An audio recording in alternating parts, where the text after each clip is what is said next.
Good afternoon, friends. We are taking up another aspect of theorizing peasantry, which is basically an important component of rural society in India. And I think when we try to speak about theorizing peasantry, we have to see how peasantry can be viewed across the globe.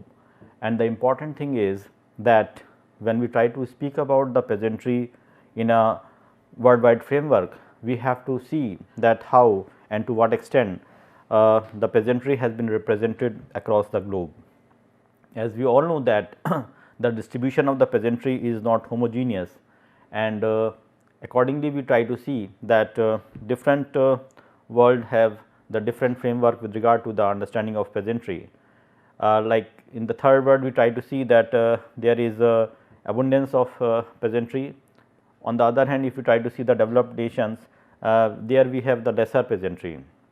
So, that way if you try to see, the distribution of peasantry is not going to be homogeneous, and also we try to see that there is a inherent differentiation which occurs in the peasantry. So, virtually the two things happens. One thing of course is across the space the peasantry is not homogeneous, and I think these things we have tried to spoke about when we try to speak about the issue of the debates on peasantry. And also we try to speak about another important aspect, that how we can see the economic reference of the peasantry, especially we try to deal with the contribution of Karl Marx and Daniel Thorner, who basically tries to speak about that how peasantry has been seen with regard to an economic history. I think Daniel Thorner, or for that sake the contribution of Kotatsky, or maybe we try to speak about the contribution of V. I. Lenin, all these people have significantly contributed towards the understanding of the economics of peasantry. And this particular segment, which is basically segment 8. So, I think in unit 8 we are going to speak about the moral economy of peasantry. And moral economy of the peasantry, as the title itself speaks, is something different from what has been spoken in the past, because as we are moving towards the end of this unit of theorizing peasantry, we are also moving towards the capitalistic and the post capitalistic era. So, we try to see that moral economy of the peasantry can be seen as that phase which basically represents the society which is in the global, or maybe we can say in the advanced capitalistic stage of development, or sometimes we try to see that it is to be seen in terms of the modern era. And that is how we try to see that modern economy of peasantry, that is unit 8, is basically dealing with one of the famous work by James A. Scott.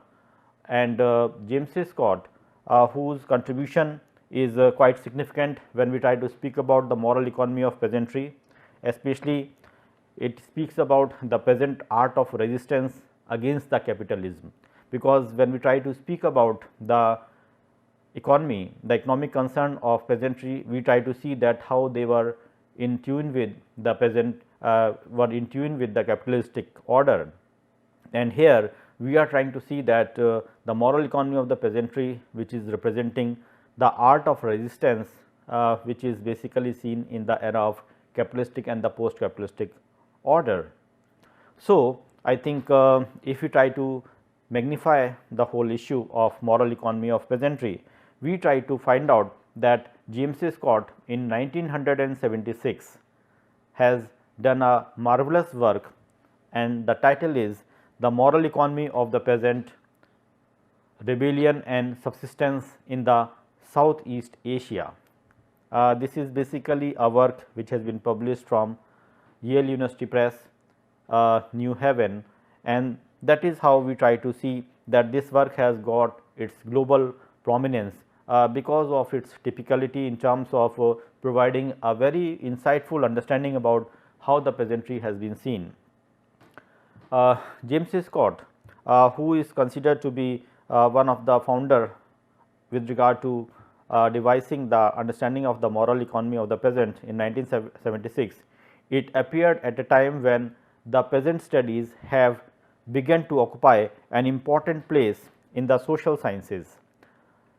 Because we try to see that even the discussion of peasant studies have came in 1967 or we can say in the late 1960s, where we try to see that the understanding of the peasantry in the academic forum has started emerging. So, basically we try to see that this present work of moral economy has also came into existence when we had abundance of peasant studies. The book basically focus on Vietnam as well as its novel argument about the causes of the rural rebellion attracted the widespread attention and unleashed acerbic debates about peasants, rationality and the applicability of concept from new classical economics to the smallholding agriculturalist. James Scott, in his anthropological work on Southeast Asian rice farmers in the 1930s, has employed the term to explore their fears, values and habits. By examining their indignation and rage, he tried to embrace their moral economy and unravel the normative root of peasant politics. So, I think somewhere we try to see it is not only the concern for the economy alone, rather it also tries to give a new color towards the peasant politics also, that how peasant can play an important role with regard to the state politics, especially how they can overcome the new market forces. I think this is how we try to see the importance of the work is going to be visible. James Scott's work argues for its continuing relevance for understanding peasant movement of the late 20th and the early 21st century. One of the more thorough effort to trace the origin and shifting boundaries of moral economy is E. P. Thompson's essay, The Moral Economy Reviewed, that came in 1991, which appeared 20 years after his famous work, pioneering article on the English crowd, that was in 1971, and 15 years after the James Scott's contribution of the moral economy of the peasant. Thompson locates the first mention of the moral economy in the late 18th and the early 19th century, when the Chartists and the other critics of capitalism juxtaposed it against the laissez-faire political economy espoused by the Quacks. Moral economy was in general confined to confrontation in the marketplace over the access or entitlement to the necessities, essential foods, particularly profiting and the belief, usage, forms and the deep emotions that surrounds the marketing of food in the time of dearth. So, Scott's use of moral economy places somewhat less emphasis, however, on consumers' participation in food market than on the values or the mores. So, I think one thing is quite clear that James Scott was speaking about how we can see the concern of values or mores which are been of importance for peasantry, and how that act as an important tool for fighting against the so called market system, the modern market system. And it is not simply their being peasantry being seen as an object with regard to the consumers participation in the food market, rather their values or mores, how they are going to play an important role. Most peasants, according to Scott, held deeply rooted beliefs about the right to subsistence security. They manifested a generalized aversion to risk that might threaten this security and an utter dread of those thresholds past which a household could spiral downward to the hunger and the misery. So, the inherent fear of the hunger and misery, and in order to overcome that and also to maintain the subsistence security, James Scott has spoken about this work, and that speaks about the strength of peasantry. Scott's thesis is that peasant social order is predicated on the fact that the worst case scenario is starvation. Peasants seek to minimize the risk of this, and as such to not maximize profit, which is what the West have tried to force them to do and had failed. So, virtually we can say that peasantry were not being driven by the external forces or the market forces to have more and more profits, rather they wanted to minimize the risk. I think this is a clear cut debate which has been there, and how the peasantry is going to be different from the capitalistic order, because their concern was to minimize the risk rather than to maximize the profit in the changing world. And the West basically was trying to play more for maximizing profits with regard to the peasantry, and about the risk they were least concerned. So, James Scott's goal is to shed light to the moral, psychological aspect of rebellion, and thus fill an important gap in the analysis of exploitation and rebellion.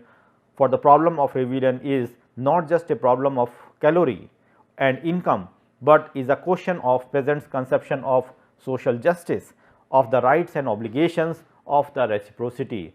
So, virtually we try to see that the so called material needs, especially or the biological needs to some extent, basically in terms of the food intake or maybe in terms of the income generation, these things have become secondary for the peasantry, and what is more concerned from them of course is their rights and obligations, and also we try to see the concern of social justice, how they try to have the justice for themselves by their own.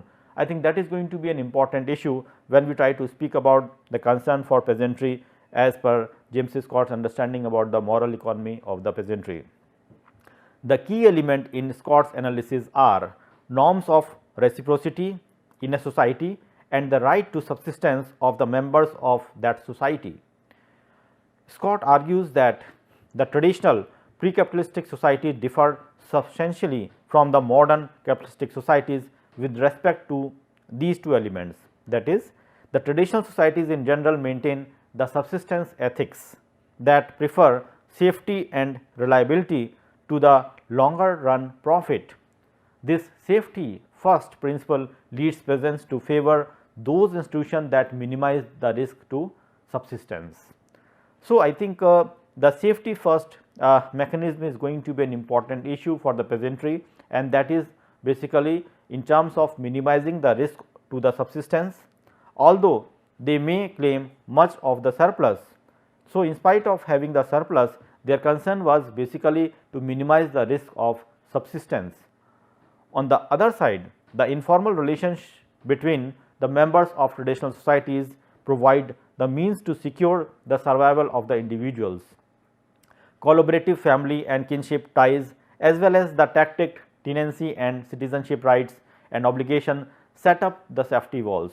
So, the safety walls are being built by the family, by the kinship ties, as well as by the tenancy and the citizenship rights, and that is where the safety walls are being created, and that rescues the individual at the time of adversity.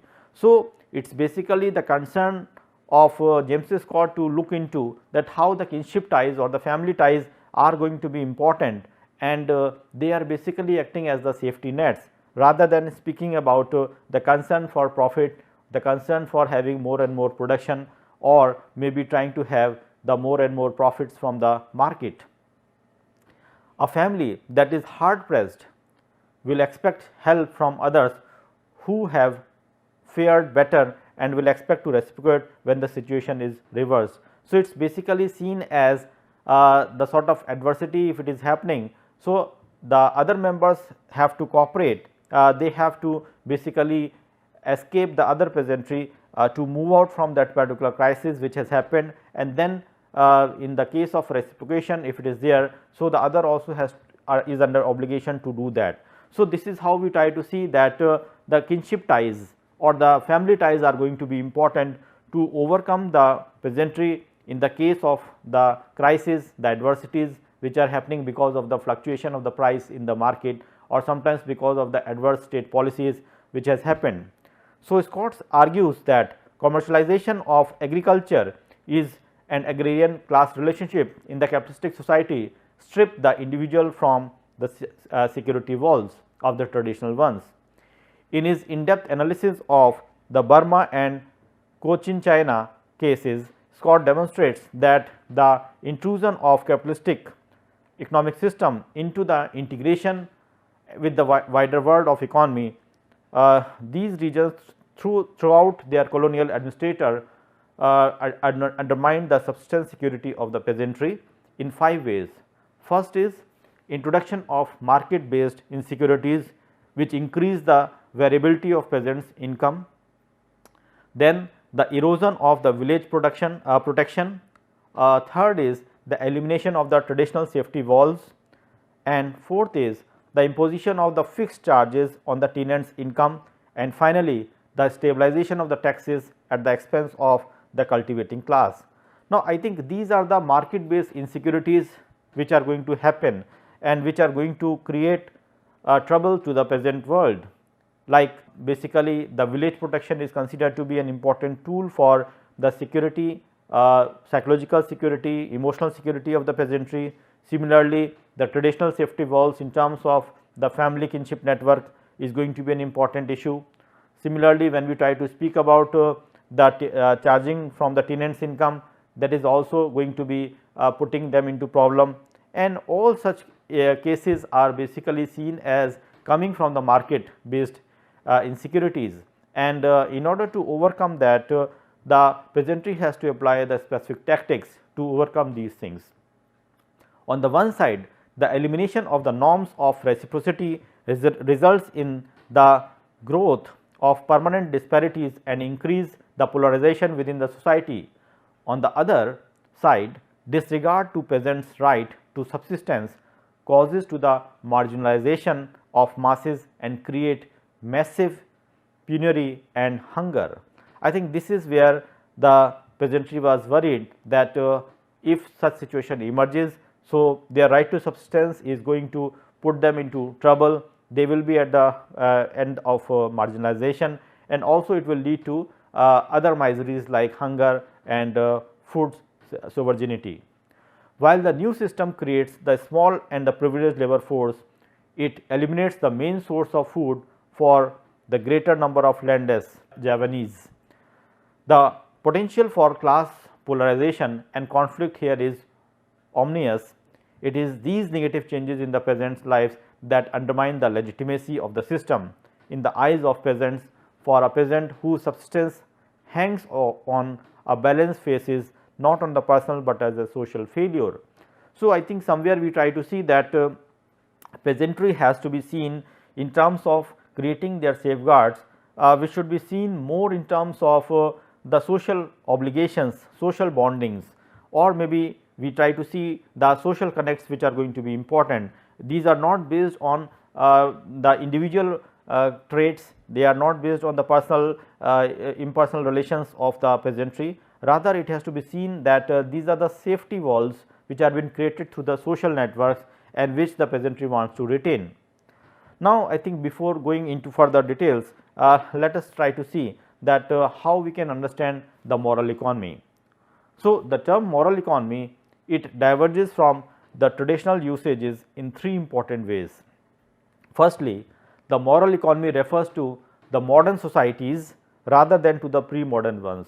So, I think first important thing that we have to keep in mind, of course, is that the moral economy is basically dealing with the modern societies. It is not a concern for the pre-modern societies or the traditional societies that normally we try to expect. So, the sort of a case study which we are trying to discuss is not trying to speak about something which has happened in the past. We are basically dealing with the peasantry and their struggle which is happening in the modern society. Secondly, the moral economies are perceived as the dynamic and contested instead of static and harmonious, and we try to see that this dynamism as a consequence is the term is used in plural rather than in the singular sense. So, we are trying to speak about the moral economies. So, it is not a single economy, it is a multiple economy which we are trying to see. We are trying to see it in terms of dynamicity and not in terms of the static characters. So, it is not a one dimensional phenomenon, it is a multidimensional phenomenon which has multiple dynamics which is involved in that. And thirdly, the primary focus is not what today is called as the economy, but it encompasses the broader societal sphere and the system. So, I think this broader societal sphere and the social system is going to play a crucial role, and it is not the economy alone which is going to be helpful when we try to speak about the question of the moral economy. So, economy has to be seen in relation to the broader societal spheres and the social systems, rather than trying to restrict it to the market or the state. Thus, moral economy was concerned with defining the threshold of suffering that serves as an impetus towards the revolution. In other words, a radical change. In a nutshell, we may say that peasant resists the claim of outsiders, basically of the landlords, of the money lenders, of the state, on their resources when such claims encroach on their subsistence needs. James Scott frames his argument by considering the need for a reliable subsistence as the primordial goal of the peasant cultivators. In fact, the right to subsistence is defined as an inviolable moral principle in peasant society. The subsistence ethics then defines the moral economy of the peasant. So, virtually for the moral understanding of the moral economy, the subsistence ethics plays a crucial role, that is, their notion of economic justice and their working definition of exploitation, their view of which claims on their product were tolerable and which were intolerable. So, we have to make out the distinction between those claims which are considered as tolerable and those claims which are considered as intolerable, and in that fashion we have to see the notion of economic justice and the concept of exploitation. It is in the following this logic that Scott arrives at the safety first principle, which is going to be an important issue. So, rather than market oriented profits, the safety first principle has been talked about by James Scott, whereby for those close to subsistence level of existence, the aversion of disaster is more important than the maximization of the average return. So, the concern is more towards the aversion of disasters, to overcome the disaster rather than to have the maximization of the average returns, the profit from the cultivation. For such a safety net to be in place, the subsistence ethics has to be embedded within a norm of reciprocity between the lords and the serfs. The peasantry can tolerate the expropriation of their surplus value over the good years because the elites are obliged to guarantee their subsistence over the bad years. Now, I think when we try to see this particular aspect, whereby certain amount of bad years are being compromised with regard to the subsistence economy which has happened, but it is not going to be practically true. As such, in following a phenomenological interpretation rather than the conventional Marxist understanding, the question of what constitutes exploitation for the peasant becomes one of what is left rather than what is taken. So, the concern for having certain amount of expropriation during the bad years is not going to be a permanent solution, because somewhere it is going to create a crisis for the peasantry. So, what is needed in that sense, of course, is how to overcome these situations. That becomes an important issue. However, in the Southeast Asia, this moral economy was being augmented by two major transformations. The first is the North Atlantic capitalism and the development of the modern state under the colonial ages. So, I think these are the two important transformations which took place. One is the North Atlantic capitalism and another is the development of the modern state under the colonial ages. That becomes an important issue. In a sense, these transformations were introduced by the advent of the colonial state and the consequent integration of the colonies into the global economy.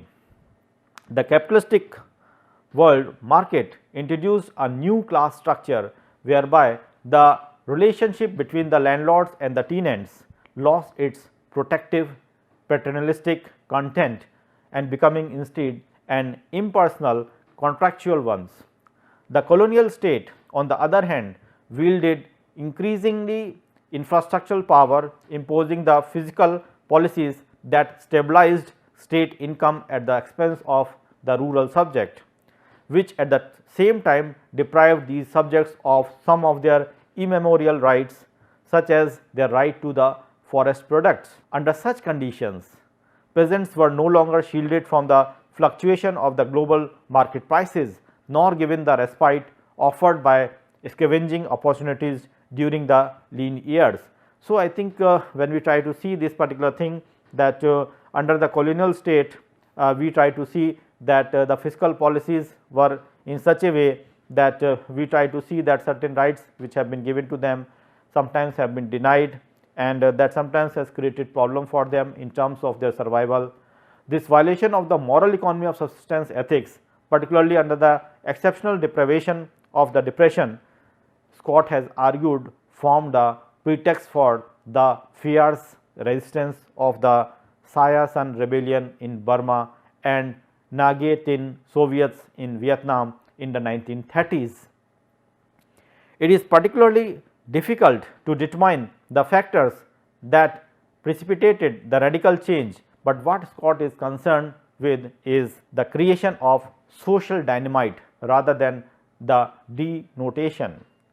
Rather, I will correct it, it is a detonation, detonation. In seeking to locate the genesis of radical action in the violation of moral obligations, Scott was being unconventional on at least two fronts. First is re-embedding the rational consideration of the peasants within the parameter of normative values. Scott was transcending a narrow economic interpretation of society that placed ultimate value in the straightforward maximization of return.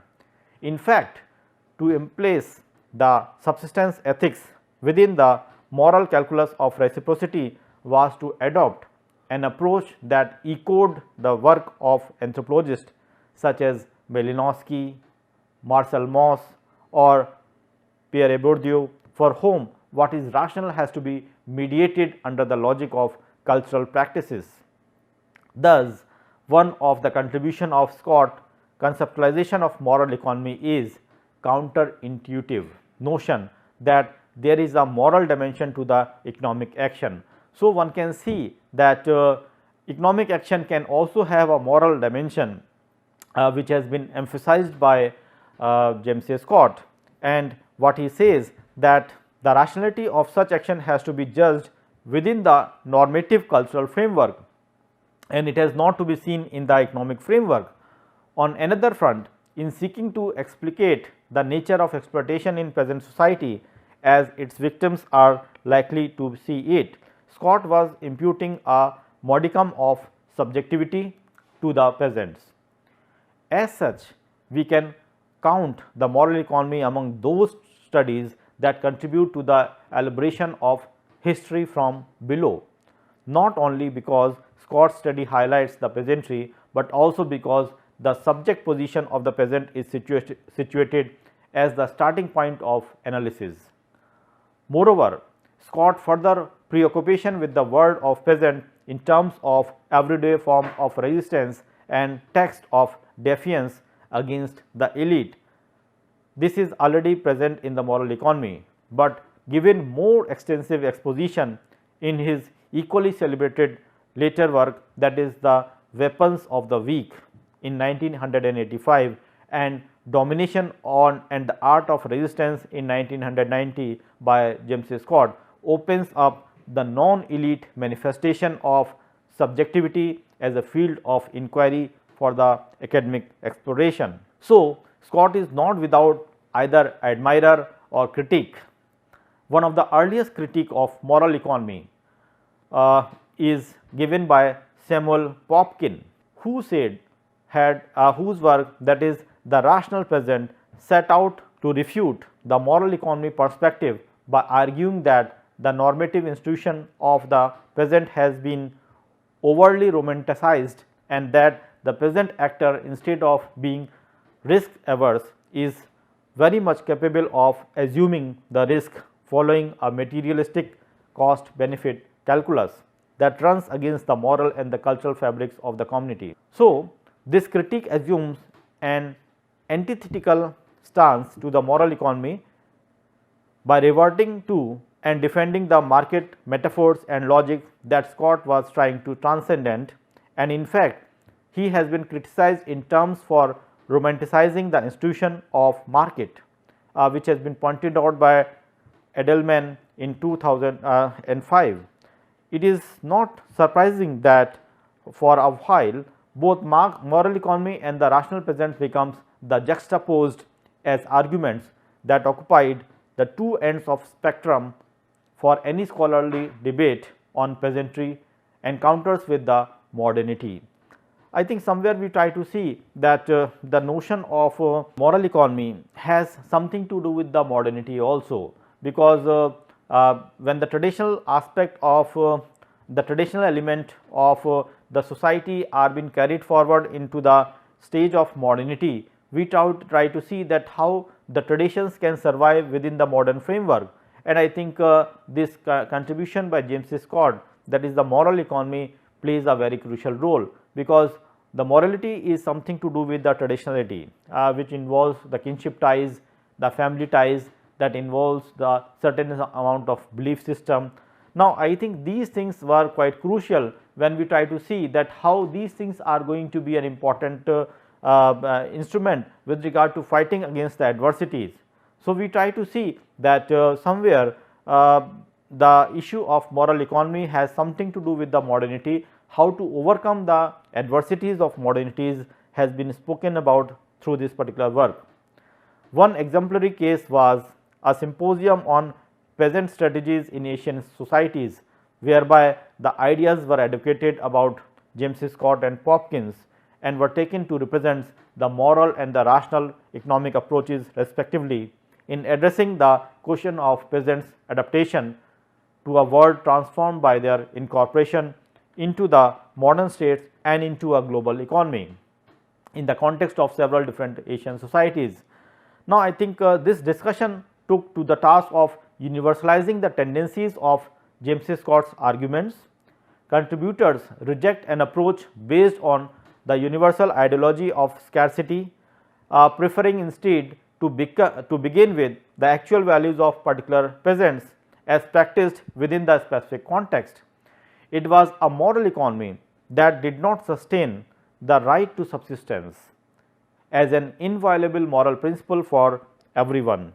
In the first instance, Scott's assumption that the right to subsistence is inalienable is a reasonable one, and this basic nexus between the nature and the culture sustains the argument for subsistence security mechanism as the key tenet of the moral economy. Nevertheless, moral economy and Scott's work in general continues to be influential in generating the scholarly debates, not at least because he has been able to bridge the gap between the political science and anthropology. More importantly, the ideas and concerns introduced in the moral economy have continued to find the currency in the 21st century transnational peasant movement. So, I think somewhere we try to see that the contribution of James Scott in terms of an understanding has ultimately led him or its relevance even in the transnational world order. So, now we try to speak about the modern and the postmodern world, which is full of globalization, which is full of the modern forces of transformation, and in this era also the understanding of the moral economy can play a crucial role. So, the notion such as the just price, the just behavior by the powerful, and the food security and the food sovereignty reflects the desire by the peasant movement to invoke the moral norms that safeguard the interest of peasant worldwide, as pointed out by Edelman in 2005. So, I think these are the new words which are coming up. We are trying to pursue for inclusive development. We try to speak about the food sovereignty. We are trying to speak about the security of our food, which is an important concern. So, why these things are happening? Why now the state is coming out with the new amendments or the new laws which basically deals with these particular aspects?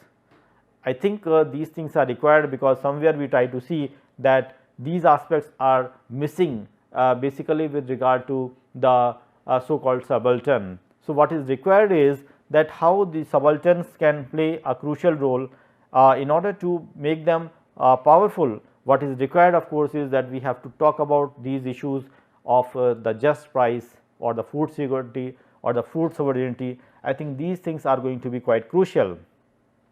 Moreover, given the unreliability of the market in guaranteeing the subsistence, the responsibility of the lords and the patrons have to be transposed onto the post-colonial moral economy state. So, virtually we are trying to speak about the new world order in terms of the moral economy state. It is not simply seen as a political state, rather we are trying to speak about the moral economy state, which is going to be an important issue.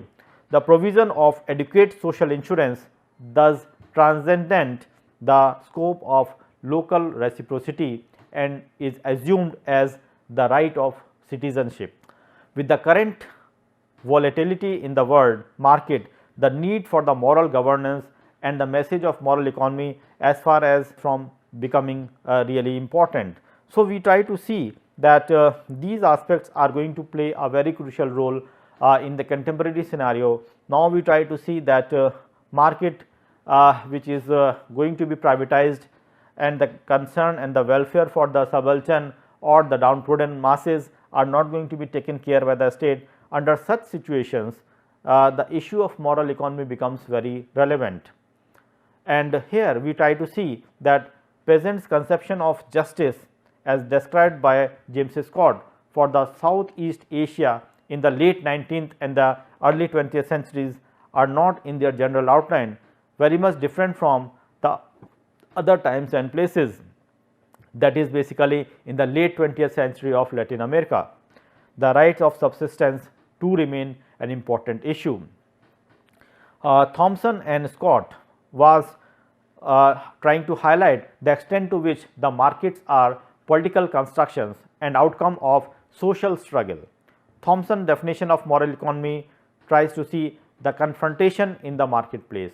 So, basically the marketplaces are not to be seen as something which are natural, they are basically created, they are been politically constructed. Sometimes we try to see that many times there is a fall down in the stock market or there is a sudden rise.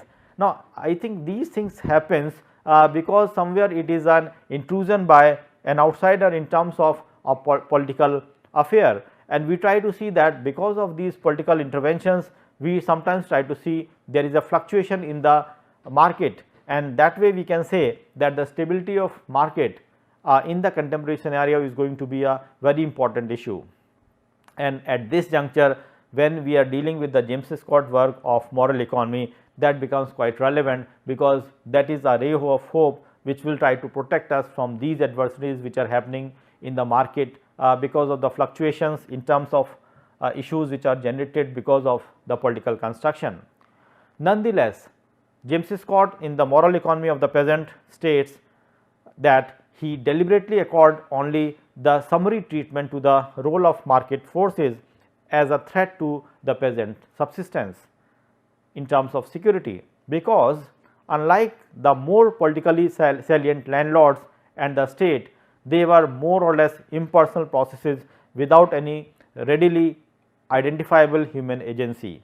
So, we try to see that if the peasantries are making certain compromises with the landlords or with the states, so the things may not be in their favor, or it is not under the control of the peasantry, because ultimately even if the mercy is been done by the state or the landlord, it has to be at the cost of certain things. But when we try to speak about the moral economy concern of the peasantry, we will try to say that the moral concern will be basically enacted in order to provide certain amount of dignity to the peasantry.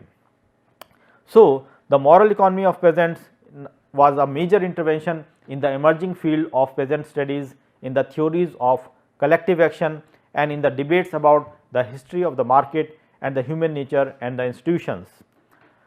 Scott's work of the peasant came towards the end of the wave of foundational book in the peasant studies, both in terms of building on such works and insistingly injecting a new cultural and the even psychological dimension that they sometimes lacked or downplayed. So, I think James Scott's contribution is trying to provide a new dimension towards the peasant studies, which has not been dealt earlier, and that is why I think we are trying to deal with James Scott at the end of the debate on theorizing peasantry, with an intention that something which could have been placed earlier is been placed later, and the reason for that of course is that it has its validity as on date, and that is why I think it is trying to give a new color towards the existence of the peasant and the peasant studies in the contemporary scenario.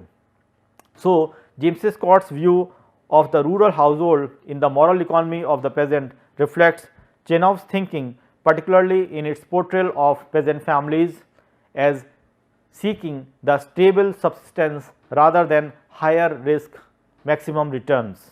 So, I think it is basically what moral economy of the peasant is reflecting is the Chenov's idea. I think we have discussed about Chenov earlier also, who was trying to specify the issue of the theory of peasant behavior, and where we have discussed also that peasant behavior is going to be articulated not because of the market forces, rather it is with regard to the subsistence concern of the family. So, it is basically the family size, the size of the family farm is going to play an important role with regard to making the amount of production. So, the production is to be decided not by the market or for the profit, rather it has to be decided by the need of the family in terms of the family size. And so, I think we try to see that the moral economy of the peasantry by James Scott is closer to Chenov in terms of the theorization, and it basically reflects certain amount of stable subsistence rather than towards the higher risk maximum returns. So, Scott's work writes that peasant labor is characterized by the low opportunity cost, that is a near absence of the alternative employment possibilities and a high marginal utility of income for those who are near to the subsistence level. Two claims of Chenov thus stands out as influence on Scott. First is that there is a subjectively unacceptable level of drudgery, past individuals will cease to work. That is one option, that subjectively unacceptable level of drudgery which has been there, and second is that the rural poor engage in an unremitting pursuit of subsistence as opposed to accumulation. So, in spite of accumulation, they are basically trying to put certain things for the unremittance, that is going to be an important issue. So, the moral economy of the peasant is to move beyond the Chenov's restricted focus on the family units to the exclusion of the other social relations, such as the village based network of solidarity and the mutual support, but to nonetheless it examines the implications of his insights into the household economics and psychology and for a larger political transformation. With this book, Scott thus bridges the scholarship focused on the state and the agrarian structure on the one hand, and the scholarship concerned primarily with the peasant family, labor allocation and household budget on the other hand. The moral economy of the peasant, like Chenov's theory of peasant economy, makes an anti-maximizing argument, and it is here that Scott's intervention in the collective action debates is most apparent. Scott maintains that the village level system of reciprocity produces over a long historical time widely held moral expectations. Market forces, which are sometimes in combination with the environmental forces, also pose a challenge to these expectations, and may, when thresholds of what is culturally acceptable are crossed, produce the rebellion and collective resistance. So, we try to see that because of the adverse market forces, the peasantry is trying to have certain amount of rebellion or the collective resistance as an art to fight against those adversities. So, in the moral economy of the peasant, Scott develops the concept of subsistence minimum and subsistence crisis as a part of an effort to understand the impact of the longer duration on the daily life. And we try to see that the peasant of today are not the same peasants of the 1960s and the 70s, when peasant studies began to occupy an important place in the social science in Latin America, Asia, Africa, Europe and North America. Neither are they entirely the same peasants of the moral economy of the peasants by James Scott. So, virtually we try to see that this particular contribution has many bearings. It tries to speak about how the contribution of Chenov has been taken into account directly or indirectly by Chenov, although it was more on the economic lines, but James Scott has tried to give a color to that by seeking it as an advantage towards the peasantry in terms of the art of resistance, which has been talked about by James Scott. We also try to see that James Scott was similarly speaking about the moral criteria of the village redistributive norms. So, in the moral economy of the peasant, Scott has emphasized the development of capitalism. I think that is going to be an important issue. The development of capitalism has been taken into consideration. Then the commercialization of agrarian relations, that is again going to be important, and also the growth of centralizing state represents the historical locus of the peasant revolts in the modern era. Virtually we try to see that the issues of development of capitalism is something which cannot be stopped. We try to see that there is always the potentiality of having the commercialization of the agrarian relations that is also beyond the control of the people, and also the growth of centralizing state. These are the things which are going to be omnipresent, and they are going to increase as the society moves towards the advancement. But the only thing of course is that how to overcome these challenges which happens because of either of these forces. Like when we try to say that development of capitalism will lead to higher level of exploitation. So, how to overcome this particular aspect becomes crucial. Similarly, when we try to see the commercialization of agrarian relations, we try to see that it will lead towards more market oriented production. It will also lead towards the use of technology with regard to the agricultural practices. That is another important thing. The third thing that we have discussed is the growth of centralizing state, whereby we try to see that the state has to dictate the terms and condition in terms of production, in terms of accumulation, in terms of having certain amount of control over the production and on the people. So, in order to overcome these situations which can be seen as the side effects of the modern development, what can be the possible alternatives? So, we try to see that these sort of things have to be seen very seriously, and this has been highlighted by James Scott in terms of his contribution towards the moral economy. We try to see that the moral economy which has been talked about by James Scott is basically seen as the large historical forces cutting across the integument of subsistence customs and traditional social relations to replace in with contrast to the market and the uniform laws. So, we try to see that in order to overcome the market situations, the fluctuating market situations and the uniform laws which are becoming more stringent and becoming away from the individuals, how to overcome these issues. And for that, I think these are the things which James Scott has taken into consideration. Basically, when he was trying to speak about the case of Vietnam, he was basically trying to speak about the issue that how the peasantry, that is the rice producers, they try to have certain amount of security, the security of the food, and also they could maintain certain amount of sovereignty with regard to the food production. That becomes an important issue. Market which could have played a crucial role in terms of having certain amount of control on them, that is going to be crucial. We also try to see that the state, which sometimes can be guided by many market forces, because we sometimes say that polity can guide the market, that can also happen.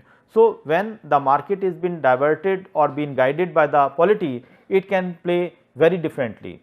And sometimes we always say that whenever or in whatsoever form of government, the elites are going to play a crucial role, but peasantry cannot represent the elites.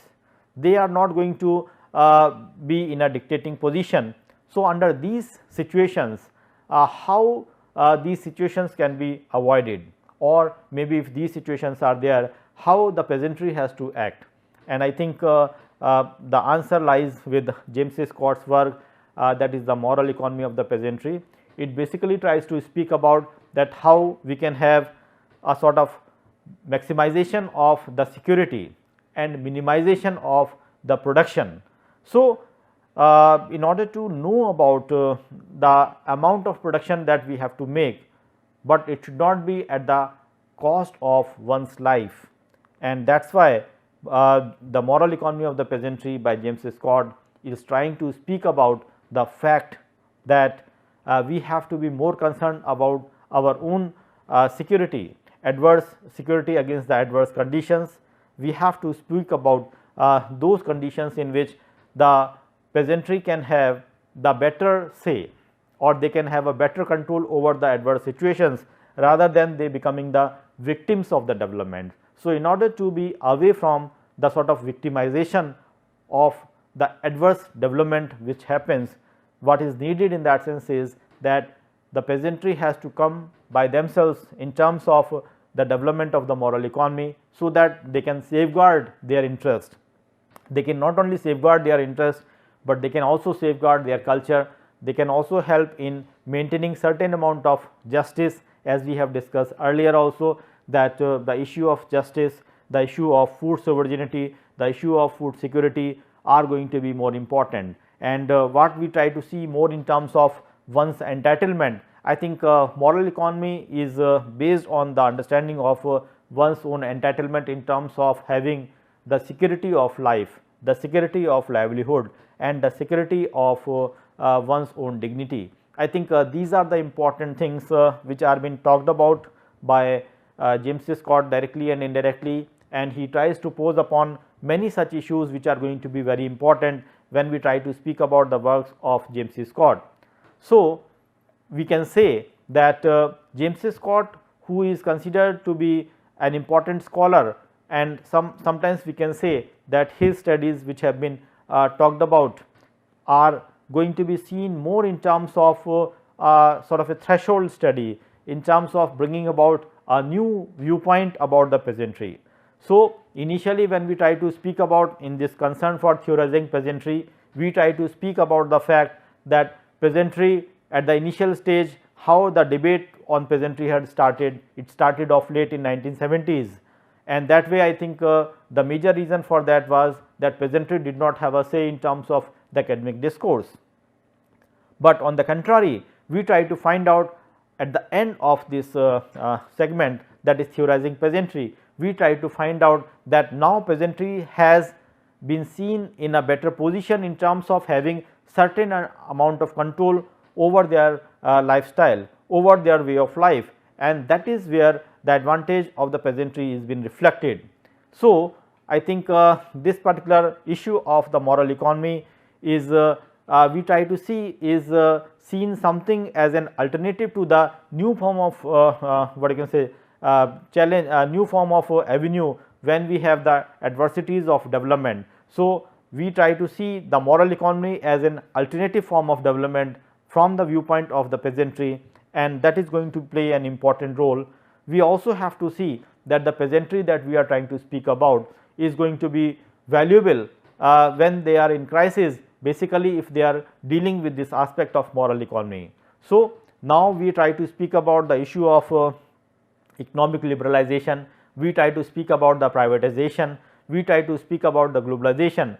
Now, these are the new threats which are basically seen as coming because of the so called new form of development. So, in these stances where we have these new forms of development, the basic idea is that under these situations of liberal what we call it as LPG, liberalization, privatization and globalization, we try to see that how we can sustain ourselves in various spheres.